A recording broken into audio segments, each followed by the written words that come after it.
funded project that is focused on knowledge sharing, tools, and best practices, and what works in positive youth development. So, positive youth development is really the cornerstone of youth power learning, and it's defined as youth having assets, having the ability to leverage those assets, that agency, the ability to contribute positively to change for themselves and their communities, and they should also be surrounded by an enabling environment. So those four components are central to positive youth development.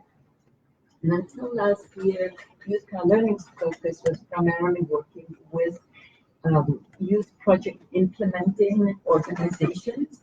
And it was only in December last year that we focused YOUTHLEAD, which is focused on youth themselves. So young change makers, 15 to 35 years old, and they are really the target focus of the program and also of youthlead.org. And with that, let me hand it over to my colleague Lilina. Thank you, Maria. The vision for YOUTHLEAD is to become the global hub for young change makers, aged 15 to 35, enabling them to maximize their impact through networking, mentoring, and accessing information. The platform offers a great opportunity for youth from different countries, different networks to inspire and learn from each other, connect beyond their traditional circles, and benefit from many diverse resources and information. And with Google Translate on every page, it is available to a larger group of youth. We have selected over 20 young change makers as YOUTHLEAD ambassadors. About 1,500 young change makers applied for the YOUTHLEAD ambassador roles. The ambassadors are sharing information about YOUTHLEAD with their networks and increasing engagement with YOUTHLEAD through discussion groups, social media, and now also by sharing their experiences through webinars. You can hear some of the ambassadors leading webinars over the next month, and you can access some of the webinar recordings on Facebook as well. In addition to selecting the YOUTHLEAD ambassadors, we have announced the winners for the YOUTHLEAD photo contest. Congratulations to the winners, and thank you for all the participants of the photo contest winners. And we are organizing webinars, some led by ambassadors, some led by sponsors, and we have about 20 sponsors that are collaborating on YOUTHLEAD. We also have various sponsors who are promoting YOUTHLEAD to their youth networks and contributing resources. Our sponsors are also offering their expertise and knowledge to organize skill building training webinars for our YOUTHLEAD members. And today's skill building webinar is led by one of our sponsors, Creative Development Lab. The Creative Development Lab promotes and channels new approaches to development challenges with a focus on development through science, technology, innovation, and partnerships. Their approach embodies the principles of digital development, including human-centered design, designing for scale and sustainability, and addressing privacy and security. Leveraging the latest in technology and applied research, the Creative Development Lab works on blended learning, big data, geospatial science, development operations, and civic technology in Creative's own programs and with other partners and outside clients. With that, let me introduce the moderator for today's webinar, Corey White. Corey is the communications specialist in the Chief Science Office at FHI 360. He manages at FHI 360 research on Twitter and serves as managing editor of FHI 360's R&E Search for Evidence Research Club. Corey cultivates and promotes individual thought leadership at FHI 360 using social media platforms, events, blog posts, and other targeted platforms like personal research websites. Before joining FHI 360, Corey led communications of the African Society for Laboratory medicine in Addis Ababa, Ethiopia. Let me hand over to Corey. Thanks, Nalima. And welcome, everyone. I'm really excited to participate today, and I know my colleagues at FHI 360 are excited to be listening. As Nalima has alluded to, if you're already familiar with social media in your personal life, then I think you're really going to come away from today's session with a better understanding for how to advocate for causes that are of interest to you, both in a professional setting or if you're an advocate through different volunteer organizations. I've seen the presentation. Our presenters are going to offer you some really useful guidance, and then you'll have the opportunity to engage with them at the end and ask them questions. So with that, let me introduce who our speakers are today. That's Amanda Quinn and Leo Sanai from Creative. Amanda is a media and technology specialist on Creative's development lab team. She focuses on media and technology solutions. She's worked on data coding and analysis for conflict and peace building programs in West Africa. And Leo is a manager on the technology for communities in transition team on Creative's dev lab team. He supports the adoption and use of technology for projects that are connected to electoral integrity, democracy, governance, peace, and stabilization. So with that, don't want to belabor the introductions and too long. So I'd like to pass it over to the speakers so we can hear all the useful guidance that they're going to offer us. Thanks for joining us today. This is Amanda from Creative. So today we're going to be talking about using social media for advocacy, and we're just going to cover some of the basic concepts of creating an advocacy campaign on social media. We want to emphasize that the main goal of your advocacy efforts should be to galvanize and excite people to take action. So as we're going through these slides, start thinking about what your goals are and what type of real-world actions you want to inspire people to take. And then start to think about how your online efforts can inspire people to take those actions. So the three main topics that we're going to cover today is how to plan and develop an advocacy campaign. We're going to cover basic concepts for measuring or tracking your effectiveness online, and we're going to talk about creating engaging content for social media. So before we get started, we just want to kind of define what online advocacy is. So we're calling it digital advocacy, and digital advocacy is the use of digital technology to contact, inform, and mobilize a group of people around an issue or a cause. So again, we really want to emphasize that your goal should include inspiring people to take some sort of action. And there are many social media platforms that you can choose for your online advocacy efforts. So I'm sure you've heard of Facebook and Twitter. You can also use YouTube, email, blogs, and there's plenty more out there. So make sure you choose a platform that your supporters use and engage with, and that is suited to the content you're sharing. So as we said, pick a platform that your supporters and audience use. So depending on where you're located or who your target audience is and what type of messages you want to share, these platforms may be different for each of you. So some of the top social media platforms globally are Facebook and WhatsApp, Facebook Messenger, and YouTube. But remember, meet people where they are. Research what platform your supporters use and your audience use, and start with that.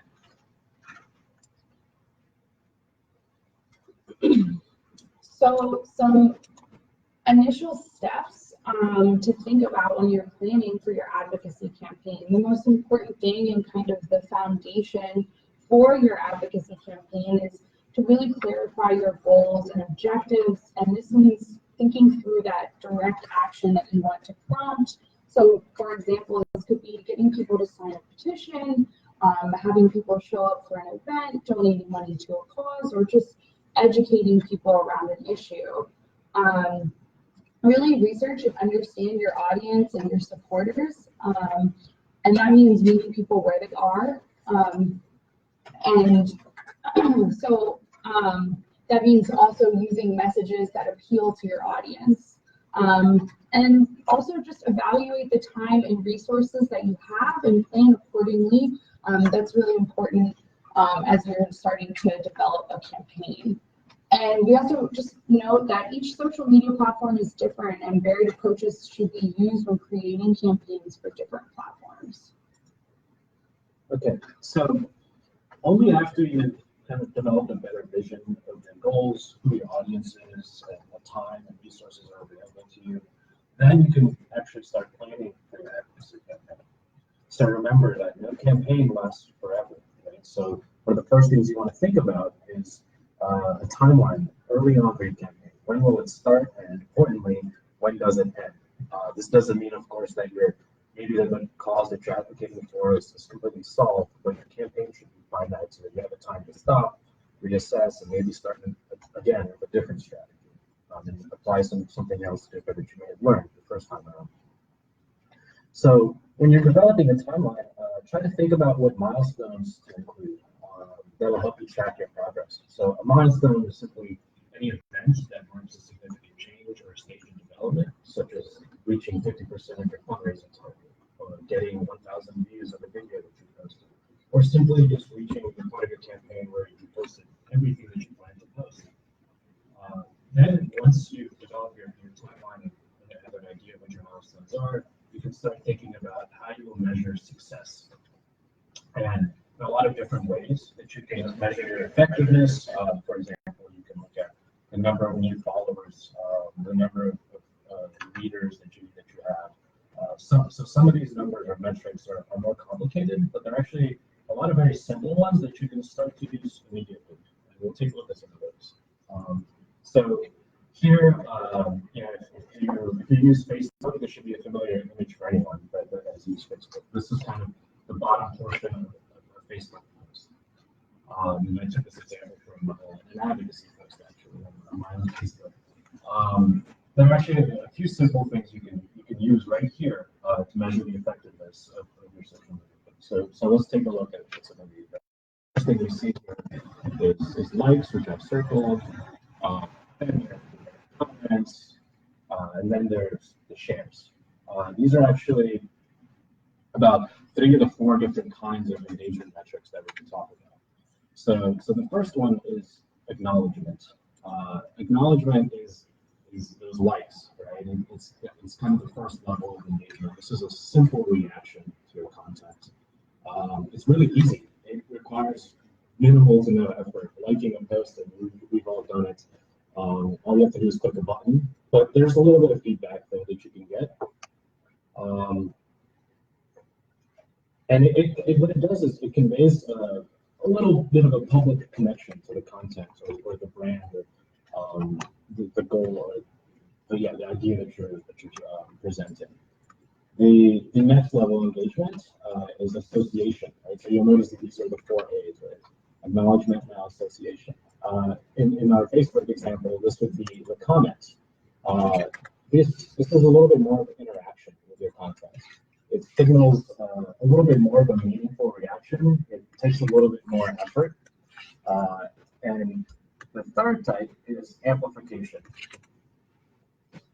In the Facebook example, this would be shares. Now, amplification engagement is when you're basically getting the content spread. So maybe on my Facebook, I might have 500 followers, but when someone who reads a post shares it, they're sharing it with their network. And really what they're doing is they're telling you that they're willing to publicly show their support or their association. It requires some sort of public association, and that will be a signal to you a stronger signal to you that your message is resonating with your audience. Now, there's a 4th type of engagement. This is action engagement. This one we won't see in that Facebook post example, but there's so many different ways that we actually see this probably in our daily lives all the time when we're online. This could be supporting a cause. It could be signing an online petition. It could be donating to a cause. These are the types of actions that we ultimately would like to see in our campaigns. This is your ultimate goal. It moves beyond your content, right? It's a click through to your website. And as I mentioned, for most of us, this is the ultimate goal with social media, to move our audience to another location where we can do something of a higher value to us. And that could be anything from reading a blog post, or signing up for a newsletter, like I said, downloading some of your content, or donating and buying something, showing up for a physical event, or joining your movement. And together, we want to present you with what I've been calling the engagement pyramid. And from top to bottom, action is the hardest one to achieve. Then you have amplification again, association, and acknowledgement. So you might be wondering, which one of these should you be measuring for your campaign? And the answer is quite simple. It's really all of them. All engagement is important, and it furthers your social goals in some way. Each type of engagement represents an important action that someone took the time to do, and that's worth noting for you. And depending on your goals, you may pay more attention to one type of these engagement types than another, and this will change over time. So, for example, if you're trying to collect feedback, association engagement will be more valuable than the other types because you're analyzing replies and comments to better understand an issue. And if you're just getting started, you might not have the quality content, or maybe your topic is not quite familiar enough to your audience. So you just want to get the acknowledgement, and every single like kind of feels like $1 million bucks. So focus on what makes the most sense for you and your goal, and pay attention to the kind of content that drives different types of engagement, so you can post more what's working for your goals. So now we're going to talk about some of the things that you should be thinking about before you even start your advocacy campaign. So we're going to talk about planning for your campaign. One of the most essential things is to create systems that are going to help you manage your online, your digital advocacy work. So everything that you want to convey online, you should include in a content plan and a calendar. And your content plan should include those advocacy goals. It's really the foundation of your campaign. It should also include the type of content you'll be sharing and the main topics that you're going to cover over the lifetime of your campaign.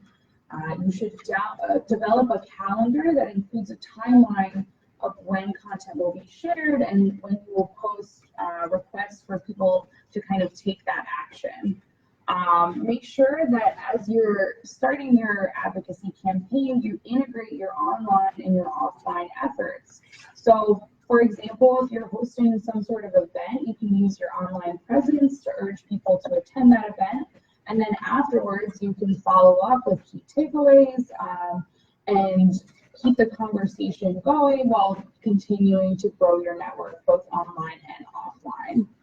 It's also important to note that if you have multiple people posting, make sure you're streamlining your efforts so that you avoid content duplication and that you're continuing to share new content. If you have multiple platforms like a website and several social media accounts, make sure that you kind of link those all together. If you publish an article on a blog or a website, then make sure you share that with on the social media platforms that you're using. Great. So now, once your campaign is started, what should you do to stay on track? We've talked about using these metrics to measure your progress. It's also really important to listen and respond to your supporters. So pay attention to, for example, what they're saying and do your best to respond and show that you're a real person behind maybe your campaign. Maybe you're not using your personal social media account, but your organizational one. So responding to comments and responding to your supporters is a great idea. And also, on the other side of the coin, be ready to respond to negative comments or attacks, especially depending on the type of cause that you might be advocating for. We would strongly recommend having some talking points ready ahead of time, so you can anticipate what naysayers might say, and you want to be able to tastefully respond or acknowledge what they're saying and give a thoughtful response. This only makes you look more prepared and more thoughtful about what you're talking about. And then you'll also want to pay attention to who your biggest fans are, your biggest supporters. Keep an eye out on who seems to be liking or commenting very frequently, who seems to be giving you a shout out or sharing your content. Because the people who are supporting you in small ways today might be supporting you in much larger ways tomorrow. Maybe maybe it's a like today, but tomorrow they might donate, or the next day they might show up to an event or become a co-organizer with you. So we definitely encourage you to pay attention to who your audience is, listen to them, track those who are your supporters, and try to uplift them. Maybe keep an eye on them as well. And then always be ready and willing to adapt. This means that if you find, for example, that maybe you're not reaching the audience that you're hoping to reach on Facebook, for example, maybe the younger people that you want to reach are not really using Facebook so much, and they're instead on another platform like Snapchat or Instagram. Be ready to adapt and move your platforms and to test things out and know it works. So it's always good to kind of revise your strategy and change things up. So you don't always have to stick blindly kind of to the plan that you set out in the beginning if you feel like it's not working. So after you have chosen multiple social media platforms, become familiar with common social media approaches and tools for each of those platforms. Today we can't cover everything that's available for you, but there's so many resources online for how to best use Facebook or Twitter or whatever other platforms you've chosen to really use them effectively. Learn common terms and conventions for each of those platforms, for example, hashtags on Twitter or tagging people on Facebook. And keep in mind that different types of content are suited for different platforms. So, for example, Twitter requires concise and clear posts that are under a certain character limit, while other platforms allow for longer posts. Engage in conversations with users as you start to build an audience and you kind of grow your network online. And then make sure that you're developing a voice that is consistent and authentic. And we're going to keep emphasizing this throughout the webinar, but make sure that your digital advocacy efforts aim to inspire people to action and request that action clearly and directly. And again, as your campaign continues, track your progress and adapt accordingly, and keep track of what people are engaging with and what's really effective and what's resonating with your supporters. So measure engagement with your posts, use of your videos, or the number of followers you've gained, and continue to adapt as you continue your advocacy campaigns. Okay, so now we want to talk a little bit about how to make your posts engaging, specifically to make them visually engaging. This is actually going to be very important for driving engagement, getting people to actually pay attention to what you're posting. So you'll see a slide here. It says make your post visually engaging. We talk about images and video and text on images, on videos, and infographics. But you'll notice that we actually don't really have any images there, right? But boom, you just add a couple icons and it already starts grabbing your attention in a more efficient way. And this is kind of what you want to strive for when you're using social media to capture people's attention. In fact, you can use pictures and less words sometimes, and it's much more visually engaging. It grabs people's attention and it makes them want to read the words that are around the pictures. So here's some statistics for you, for example, on the use of images. On the left, we have a graph that's engagement metrics for Facebook. So when you use a picture on Facebook, usually you get about 2.3 times more engagement. And you say the same thing on Twitter. When you use a picture, you get about 1.5 times more retweets. So using images is incredibly effective. And you start, once you kind of learn this, you'll go back to whatever social media platform you use, you'll realize that it's really becoming much more image heavy and video heavy than it is text heavy. And here's a good example of this. So here we see 2 tweets. On the left, we have a tweet without a picture, and on the right, we have a tweet with a picture. Now, I would be willing to bet almost everyone's attention immediately was drawn to the tweet on the right, the one with the big darting fire picture. You see how this image can be really captivating. And we can kind of, I would note first that these two tweets are about two different topics, but you can look at some of the numbers here to see the differences in engagement. So the tweet on the right has more retweets, has more likes than the one on the left, despite the fact that the tweet on the right was only 2 hours into its posting at the time.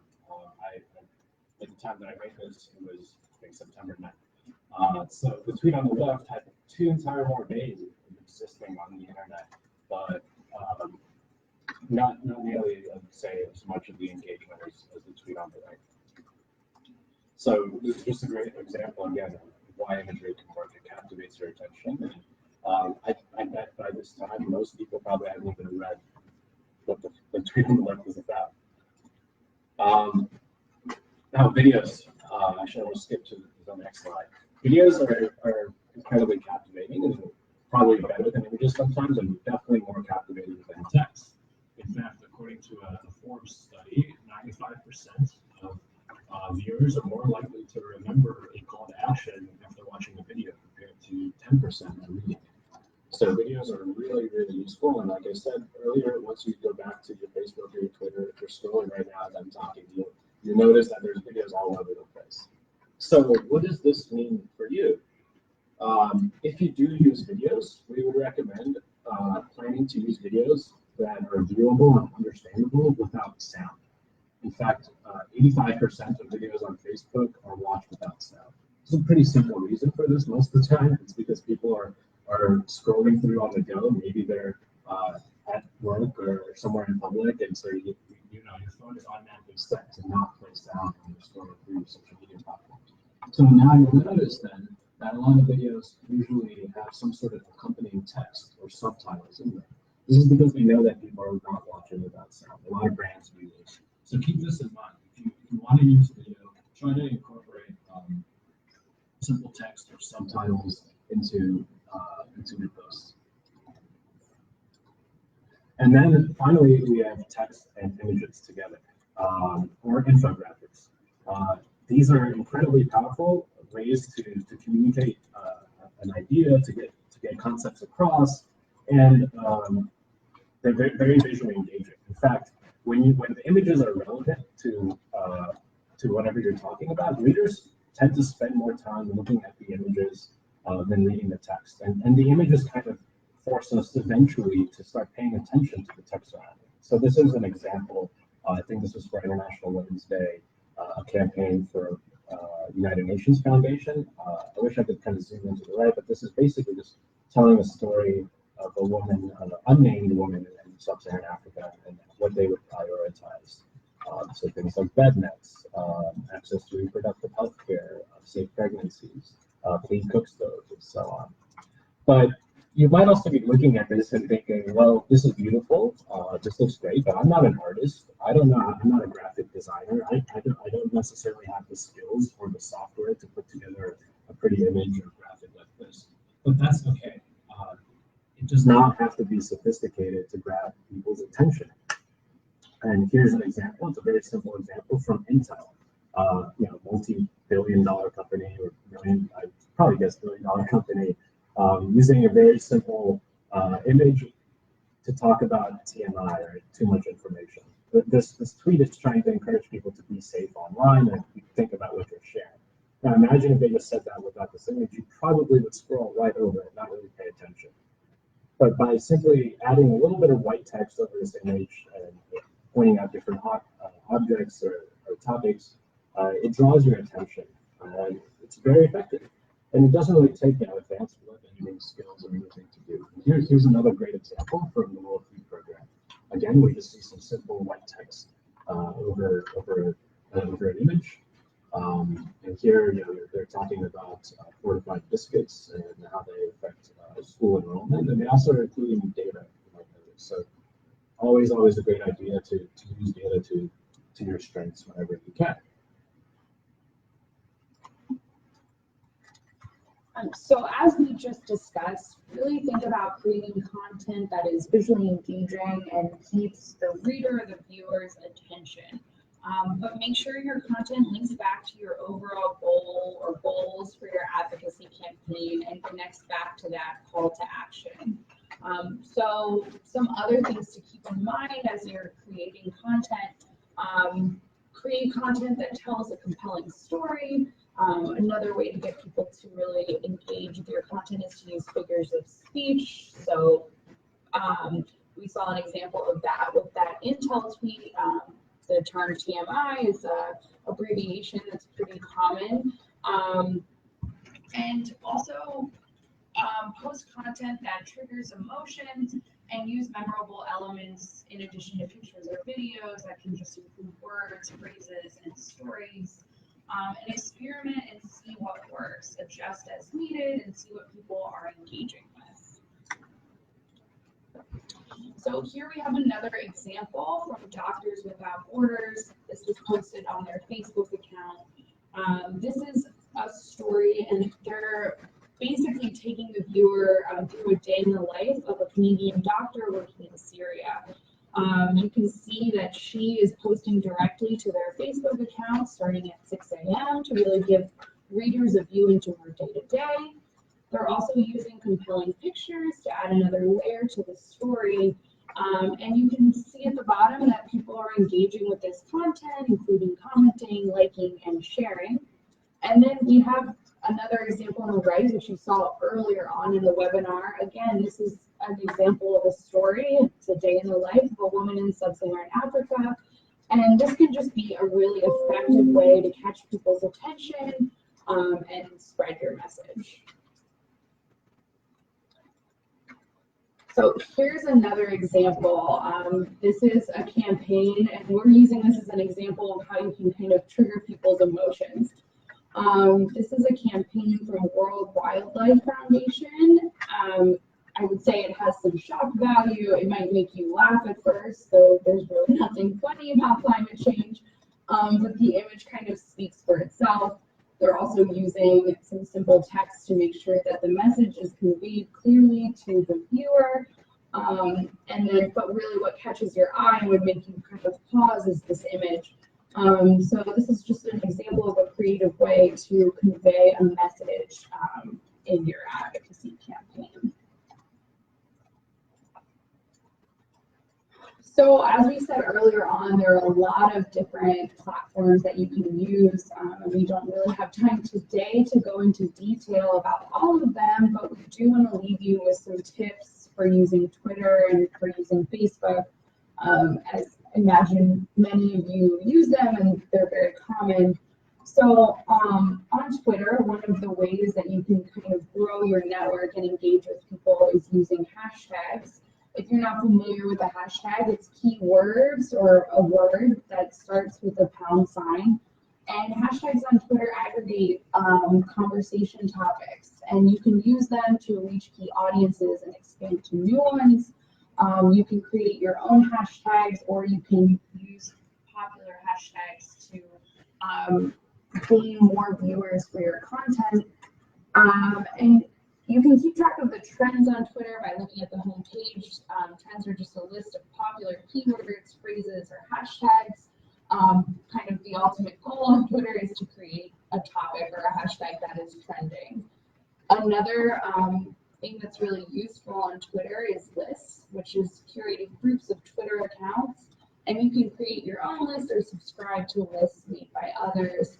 And this is useful if you know that there are other people working in the same advocacy space as you, that you kind of want to keep track of their messages and their tweets and engage with them in the future. So the lists can be public or private, and they're a really useful way to keep track of what people are doing.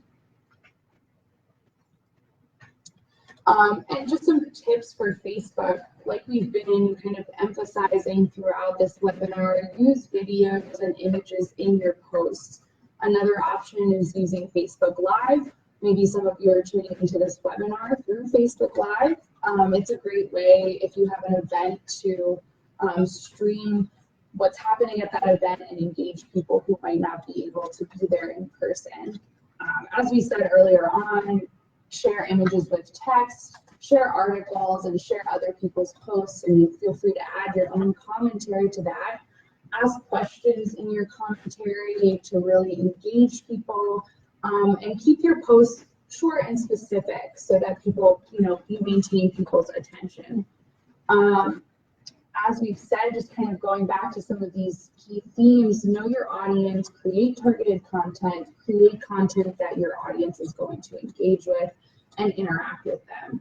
And make sure that all of your content goes back to that overarching goal. Remember, an advocacy campaign should have a clear start and end date with key milestones, and a clear call to action. So kind of thinking through all of the things we've covered today on how to create engaging content, and what types of things you can be posting, make sure that it fits into that overarching plan and goal.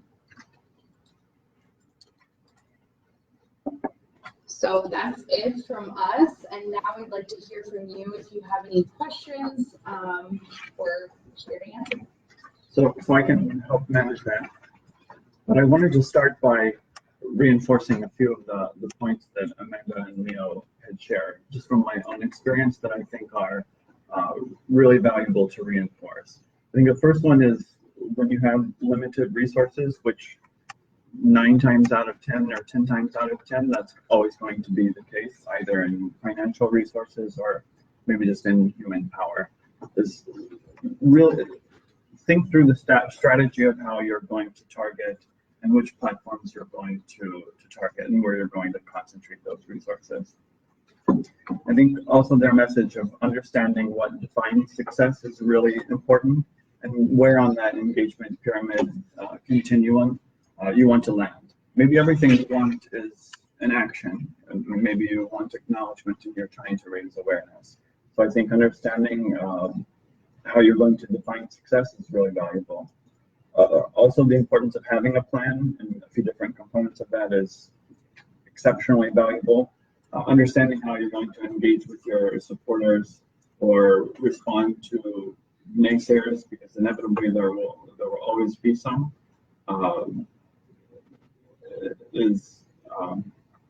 it cannot be overstated, the importance of that. Also, how you're going to integrate your messages across the platform. If you're publishing blog posts, you need to make sure that you're pushing it out on Twitter and Facebook and your other platforms. And of course, being adaptable and being willing to change that. And I think it was Amanda that said this: always be sure to link back to your key message. If you're pushing out a message, I think even some of the examples in the presentation, maybe it was UNICEF or something, it was a really great visual, had data, but there wasn't a link. Maybe that's okay for them. But what's the takeaway? I mean, are you wanting me to read a report? Are you wanting me to sign up and be part of a newsletter? So what Amanda said, in being sure to provide a link, it's something that I have always done, and something that we always do at FHI 360. So I know that there are a few questions, but maybe let me selfishly start off with my own question. And I know the answer from the bio pages. But Amanda and Leo, can you tell us what is your favorite platform to engage with and why? My favorite platform, weirdly, I think everyone kind of laughs at this, but my favorite social media platform is LinkedIn. And the reason why is pretty simple. I think there's a couple things. I see an opportunity for myself as a young professional to use LinkedIn pretty effectively, whereas I think a lot of people use it just for networking. I think that I can use it to position myself as someone who's active in the kind of international development and humanitarian space, and post my opinions, and in a way, I think, be taken more seriously as a young professional. And so that's my approach to it, and I think it's worked out pretty well. Yeah. One of the things that we do at FHI 360 with LinkedIn profiles, because we also, well, both from an organizational perspective and also an individual, there are components of a LinkedIn profile that don't exist other places, like an article, for example. And you can create an article which is essentially like a blog post, but then becomes a permanent part of your profile that don't think you can do on Facebook, and you certainly cannot do on Twitter. That's a great point. And Amanda? So I would say socially, my favorite platform is Instagram. I love just seeing people's pictures. I think the great thing about Instagram that in addition to following your own friends, you can follow people around the world and kind of see images of places you might not be able to go to. So I think Instagram is just a really cool platform that I really enjoy. And I'll answer, even though I don't know if I'm supposed to answer. But I would say Twitter. And I say Twitter because for me, it's more of a real-time experience. There is an algorithm, but you can more easily bypass that algorithm and sort of, it's more real-time. It's not, Facebook's not defining what it wants you to see, or even yeah, exactly. So maybe let's jump to some of the questions that you're posting in the chat room. Let's start with Fatim. Here she says, you can see on Facebook the support now by associating a donate button to your post. Isn't that the same thing? Maybe the support now and donate button, is that the same thing? I'm not 100% sure. I always thought that the support now means yes. I think so. Yeah, I think I'd have to go back and look, but I also think support now to me could mean a few other things other than donate. Yeah. It could be a sign up for a newsletter or something. Yeah. Yeah, it could just mean like it's essentially following a page and you're just associating yourself, your Facebook profile with them, and saying that you want to see more content. I'm not 100% sure. It's a good question. Okay. Let's go to Arnisa from Kosovo. Unfortunately, in Kosovo, you can't donate on Facebook or GoFundMe. Is there any other app that we can use for donations during our advocacy? Did you know of? That's a really good question. I think I saw that question when it was posted, and someone already suggested global giving, and I believe you responded. You're right that your organization needs to be registered on global giving. So if your organization is not registered, that makes things a little bit more difficult. To be completely honest, every country is a little bit different. Every country has kind of different laws as it relates to financing things. So I would take a look around you and see how other people are raising funds visually. I mean, you might have other options. I'm not sure if you have other kind of digital payment methods. For example, in the US, we have like Venmo or Cash App or things like that. I would ask if you have other equivalents in Kosovo that you could just post the link to. Or I don't know. I mean, the other side of me says you can always use things like Bitcoin, but I'm not sure if that's very reliable. So it seems there's a couple of specific questions about specific platforms, but let me stay with a more general question first of how to reach more people on social media. Amanda, you want to take a stab at that first? Sure. So I think that this can be dependent on each platform, but some general tips that I would recommend is I would start off by just, if you're on Twitter or Facebook or a platform like that, following other organizations that are working in your space. So that could be bigger organizations, and then also starting to build your network of other just people who are working on similar advocacy efforts. And then I would start to share their content, engage with their content, which I think starts to generate a conversation online, and that can be a great way to start to reach more people. And then kind of going back to what we talked about earlier in the webinar, learning the common conventions for each platform, and there are so many resources for that. So not to go back to the same thing over and over, but for example, using hashtags on Twitter is a great way to engage in a conversation. Yeah, anything to add? Yeah. For me, it's really about understanding your audience. And once you really have a good idea of who your audience is, then it's about just being bold with your content and making sure that it grabs people's attention.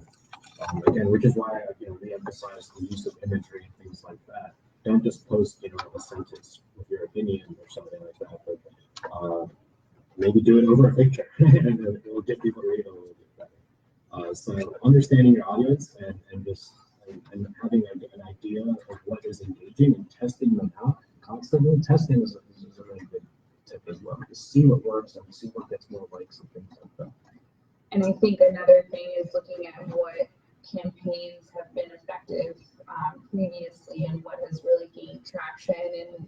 And while you want to create your own original content, you can always mimic some of the things that they used in their campaign, whether it's images or certain ideas. I think there's no use reinventing the wheel, and some people have have figured out what works. One more thing to add is, depending on how local the issue that you're advocating for is you remember that you also want to combine this topic with physical or in-person elements as well. So real-world events are probably the most, and I actually read a study, I left the image out in the slide, but for nonprofit organizations, hosting an event is the most effective way to get engagement.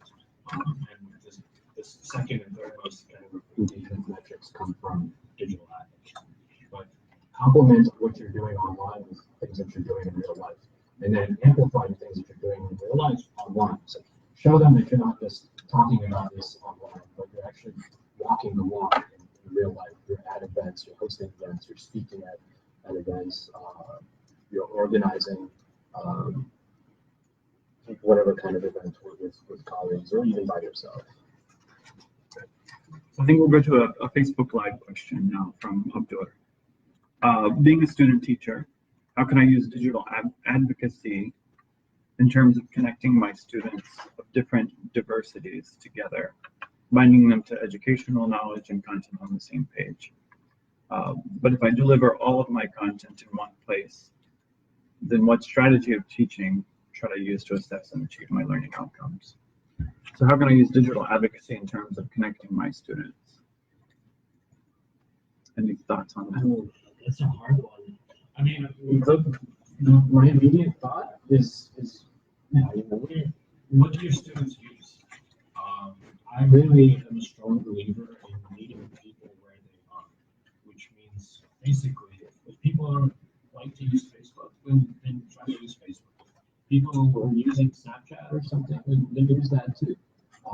Or if there's a mix of those, then you want to have maybe a blended, or what I'd call a multi-channel or an omni-channel approach. It's really important because, I mean, imagine if someone says, "Hey, I'd love to keep in touch with you, but only if you download the specific app that I use," and it creates a barrier for adoption. So I would say the first thing you want to think about is just where are your students online? Are they using the internet? And if so, ask them what sites they use and how they would prefer you communicate with them. Good. So we have several questions about specific platforms. Maybe let's start with platforms like WhatsApp. So how are you seeing the usage of WhatsApp or other apps like Telegram for leading advocacy, most especially in developing countries? It's a great question. This is something that is definitely becoming more of a trend, these large WhatsApp messaging groups. But the difference between WhatsApp and Telegram in that front is that WhatsApp has a cap on the group sizes, whereas Telegram, I think there's probably a cap, but you can have huge group sizes. I think like up to several thousand people on a Telegram channel. So listen, this is an area I'm trying to study a little bit more and to kind of bolster my own understanding of civ tech and how civic technology is being used. Usually those messaging platforms are used to just kind of quickly spread content around or share news around physical or in-person events that are happening in a locale. They tend to be localized to a geographic area, but they don't necessarily have to. You can see, for example, I've been on WhatsApp messaging groups of like organizers across multiple states or even across a couple of different countries, and it's just more effective to kind of keep a team on track. Now, I would say though, my personal recommendation with using groups like WhatsApp and Telegram is to try to limit your group sizes, because what I have often experienced is just when you have 100 people in a group text setting or in a group messaging setting, you just get inundated with so many messages from so many different people that it really becomes hard to keep track. So if you can't limit the size, then try to set up some rules. I've been on Telegram groups where there's kind of a designated moderator, or there are a few designated moderators, and they're kind of the ones who are in charge of guiding the discussion, or they're the ones who push things, and everybody else is just there to listen. So think about the size that you want to use for a WhatsApp group or a Telegram group, and then I would really recommend you try to kind of set up and establish rules. And whenever you add new people, basically you have a moderator that says, "Hey, hi, new person. Like, hi, Leah. Welcome to this group.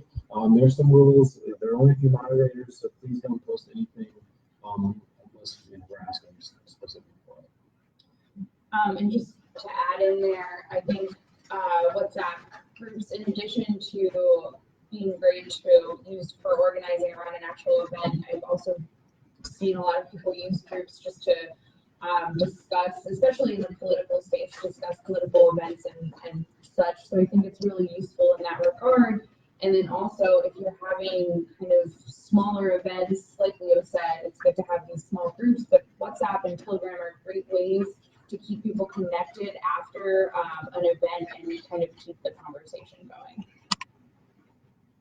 Okay. And how would you use YouTube? That's a good question. So I personally have never really used YouTube for advocacy. I know lots of other organizations do. And the way I would is I would just use YouTube maybe to post as the platform where I would host my videos. And I would use that link and spread it around across all the other social media platforms. So, I would post a link to it on my Facebook or on my Twitter account, and try to. And the idea there being that you're driving your audience to one point, which is that one YouTube link, and there you can track your views and your engagement. Because then, for example, if you just post the same video and you upload it onto a Facebook page, you have different engagement metrics that you're basically tracking views on two videos at the same time. That just complicates things. So I think it's always better to link back to one source or something. And maybe just take a second to speak to the value of video on all the platforms. And how your experience does video compare to these like images, for example? I know that you talked about the value of images versus just straight up text. Yeah, I mean, that's a great takeaway. How about images compared with video? Maybe not compared with video, but how can video complement the message? So I think video takes a little bit more work. It might take some editing. It depends on what the content of your video kind of is going to be. But I think it's a great way to kind of catch people's attention. I would say, going back to that slide about most people watch video without sound. I know personally, when I'm scrolling through Facebook, I do stop on videos. I do often watch them without sound. So I think that's a really important thing to keep in mind. But I would say use both. Pictures are also, I think, almost just as engaging depending on what your message is. Yeah. And if you do use video, they can be short and simple. You can use your simple cell phone and kind of set up a selfie camera. Just think ahead of time about kind of what your script is going to be, right? I would encourage you to write out a little bit of the script, and it'll just make you look way more composed and way cleaner, almost like a professional actor, and that goes a long way. I think anyone can do it, and it makes it much more personalized. And you don't necessarily even have to have audio. And we were saying that the videos are watched without sound, but you can also just put text over images. Like Leo said, a video, it doesn't have to be super complicated. Any tips on Instagram? I think it's a good idea to share information. That comes from Daniela in Guatemala. I think Instagram can be a great, as it's my favorite platform, I think it can be a great platform to use. I know in order to kind of gain more traction on Instagram, it's similar to Twitter. There are hashtags you can use and share at the bottom of your photos or in your photo captions. You can geotag on Instagram. I think that is potentially a good way to kind of get people to see your content. Instagram is very visual though, so that can be both a good thing and can be limiting, whereas a platform like Facebook, you're going to have more room to add words and descriptions. You can do that on Instagram, but the main focus is your photos, so also make sure those photos kind of draw people in. They don't have to always be super high quality. You can take photos on your phone depending on, what your end goal is, but I think it's a great platform to use. But make sure that people are using it. Make sure that your audience is using it too. And how can you be more effective on LinkedIn? That comes from Balkis in Tunisia. It's a good question. I think my personal opinion is that LinkedIn is pretty underutilized as kind of a social media platform. It's used more for adding networks and maybe a little bit of networking than it is like sharing updates and ideas. I really think if you just, my personal strategy is share a little bit about what I'm working on. If it's, if I'm going to an event, I would maybe take a picture of a speaker and just say, hey, check out, I'm at this event. Or after today, I'm probably gonna share a picture of the office here and say, today I presented with the youth power team. I really think it's kind of same as any other platform. Post links to maybe a blog post that you wrote, or post a video or an image. Some of my favorite people to kind of follow on LinkedIn that I think are pretty effective. The first guy is a good person named Alan Gannett. He's kind of a marketing and social media guru of sorts. So it's actually, he might serve as a pretty good inspiration. And someone who kind of follows Alan's model but works more in kind of the international development space is Nick Martin from Tech Change. If you follow Nick, you'll see that he is kind of the master of posting these short videos using subtitles. And it's very simple, it's very effective.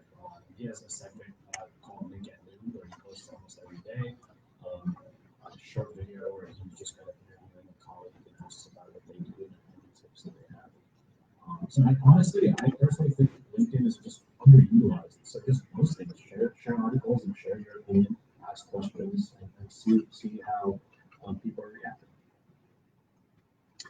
And it looks like Devella from Lesotho has two questions. Maybe let's start with the first one. Is it allowed to post advocacy-related issues on dating platforms?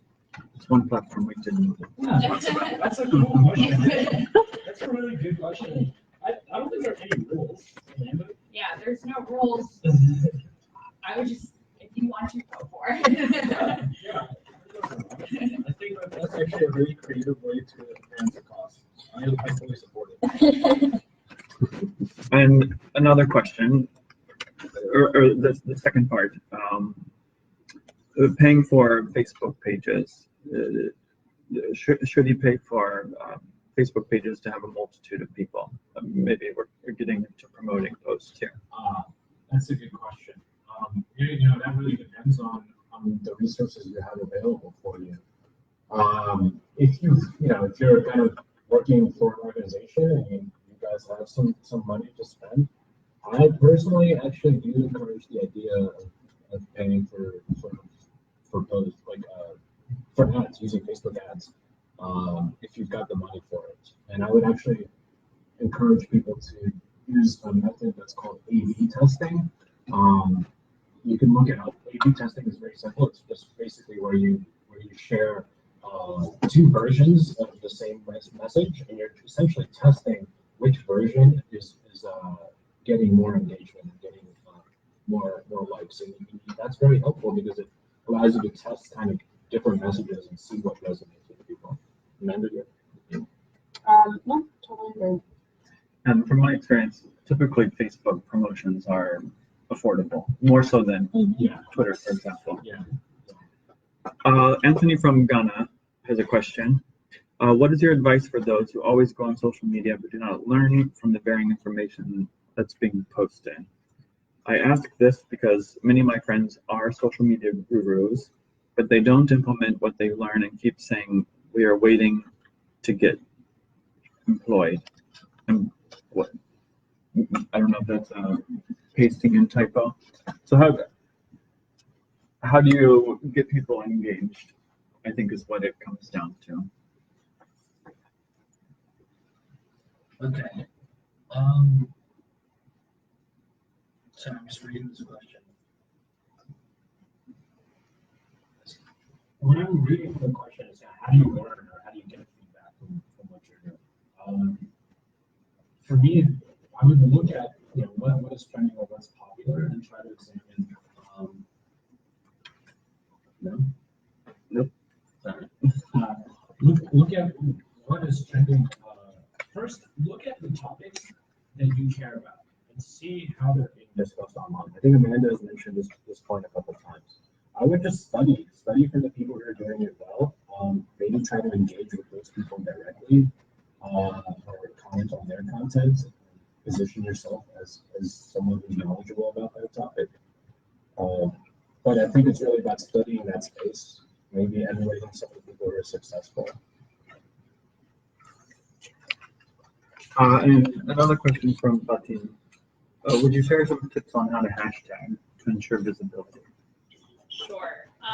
So I would say, in addition to considering creating your own hashtag, there are a lot of hashtags you can kind of jump on and use yourself. For example, on International Women's Day, there's usually a hashtag that goes along with that a lot of organizations and people use. So things like that, especially if they line up with your advocacy efforts, you can use those hashtags, and then that tweet will be included in that aggregate talk, like those conversations. So I think that's a great way to do it. But if you have an advocacy campaign, using the same hashtag multiple times to kind of get people to start to engage with it themselves, and start using your hashtag that's another way to think about it. Amanda mentioned this earlier, but use kind of colloquialisms. Use kind of phrasing that's very local to your country or your region. So that things that maybe people commonly say. And the organizations, I think, who have the most resources when they're trying to create hashtags, I think what they do is, this is not very reasonable for everyone, but maybe you can do some kind of minor version of this, but they test them out with like focus groups and people like that.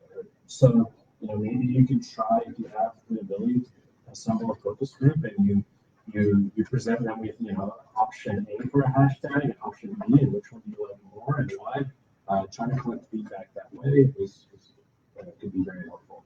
And another thing that just comes to mind is keeping them simple and short. A lot of the hashtags that have really gained traction have just been short and simple. And one thing that we try to do at Everytime 360 is not to have too many. And your entire tweet shouldn't be hashtagged, otherwise your message is just drowned out by hashtags. Yeah, that's actually one or two. That's a really good point. Whenever I see people who have at the end of their post that have like 20 hashtags, I personally feel like it's a little bit obnoxious, and that they're a little bit desperate for trying to get attention. So be strategic and be, what I would say, thoughtful and tasteful. Yeah, and something else that comes to mind that you both said is essentially not to be afraid to experiment. So Fatin, try out different hashtags and see what works. I think we've talked a little bit about that in different contexts, but both from an organizational perspective. Well, So I'll speak only from an organizational perspective. I try not to be too shy about trying things out or making mistakes. It's okay for something to not work, or even if you spell something wrong or tag an incorrect person, you just in some ways can create some additional engagement if you do make mistakes. So don't be afraid to experiment. And another question.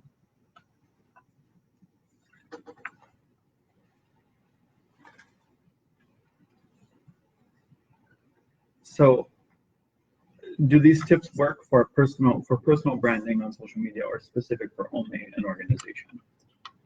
I think these tips are pretty universal. You can use them for your own personal accounts as well. Obviously, today we focused on using social media for advocacy. But I do want to note that you don't have to be a part of an organization to advocate online. You can do all of this independently of an organization or company. If you have a cause that you care about and you really want to start to create a network online, you can use all of these tips on your personal account to start to gain traction around that issue. And you should also think about creating a content plan, and all those things sound very official. They sound like things you would do at work, but you can do them on your own or with a group of friends or a group of people who also want to advocate for a cause. So I think that's going to be our last question. I'm going to pass it back to Nolima for some wrap up. Is that right? Yes, thank you, Corey. If you have not joined YouthLead.org, we encourage you to do so. This will enable you to network with other young change makers and join discussion groups. As a member, you can also post content, example resources, blogs, short videos, events, funding opportunities. You can join discussion groups. You can also post your projects to get more visibility for them. And for every contribution, you earn points and will earn badges based on those points. Every month, members also get the YouthLead newsletter, which highlights young change makers. You can also follow us on social media, Twitter, Facebook, and Instagram. And above all, reach out to the speakers and continue the discussion about this topic in the YouthLead discussion group. We'd like to thank Creative Development Lab, and especially to Amanda and Leo for leading today's webinar, and Corey for moderating the webinar. We'd also like to thank all of our participants for joining us today. We hope you will join our next webinars too. Please check the events on YouthLead for new announcements. And as we said in the beginning, the slides and the recording will be made available to all of you on YouthLead.org and sent to all registrants. We hope to see you next time.